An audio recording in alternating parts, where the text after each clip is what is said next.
Hi friends, నేను advocate NVR Lakshmi Rajani alias PSS Devi, AP high court free legal service for లేడీస్కి నేను fee తీసుకోనండి. నన్ను contact చేయాలనుకుంటే నా నంబర్ వచ్చేసి 9704491299. ఈరోజు మనం తెలుసుకుంటున్న టాపిక్ వచ్చేసి ఒక బ్రదర్ కాల్ చేశాడండి.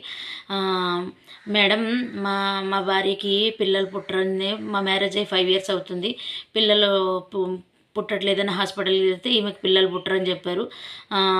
అయితే మేము మా అత్తగారు మా మామగారు ఏమన్నారంటే, ఈ లోపం ఉందని చెప్పేసి పిల్లలు పుట్టరని సంగతి కూడా మాకు తెలుసండి, తెలిసే మేము దాచి మీకు పెళ్లి చేసాము. ఈ అమ్మాయి మాకు పెళ్ళికి ముందే తెలుసు అని చెప్పేసి చెప్పారు. అయితే పెళ్ళికి ముందే వీళ్ళు పిల్లలు పుట్టరు ఈమెకు అని చెప్పేసి దాచి పెళ్లి చేశారు నాకు. ఈ మా ఇంట్లో చూస్తే మాకు 5 బాబాయిలకి నేను ఒక్కడనే వారసుడిని, మా అమ్మగారికి కూడా ఇంకా పిల్లలు లేరు. సో నాతోనే అయిపోతుందేమో, వంశం నాతోటే ఆగిపోతుందేమో అని చెప్పేసి చాలా ఏడుస్తున్నారు. ఈమెనేమో పిల్లల గురించి ఎవరినన్నా పెంచుకుందామో దత్తత తీసుకుందామంటే ఎవరిని తెచ్చుకోవడానికి లేదు. నాకు పిల్లలంటే ఎలర్జీ, నేను పిల్లల్ని నాకు తీసుకురావడానికి లేదు, నాకు ఎలాగ పుట్టరు, అయినా మనం ఎవరైనా పిల్లల్ని కూడా తెచ్చుకోవద్దు అని చెప్పేసి చెప్తుంది గట్టిగా. మరి పిల్లల్ని తెచ్చుకుందామని చెప్పేసి నేను పోనీ దత్తతన తీసుకుందామని అడుగుతుంటే, లేదు నేను డైవర్స్ ఇచ్చేస్తాను అని చెప్పేసి అంటుంది.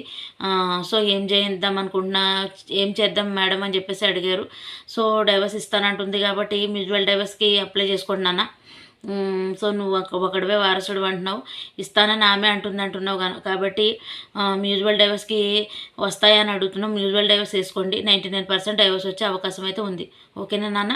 Thanks for watching. ఏదైనా డౌట్ ఉంటే ఖచ్చితంగా నన్ను కలినన్న వచ్చి నేను ఏంటనేది ఎలా అప్రోచ్ అవ్వాలనేది మనం ముందుకు వెళ్ళాలనేది మనం ఆలోచిద్దాం. ఓకేనా నాన్న? Thanks for watching.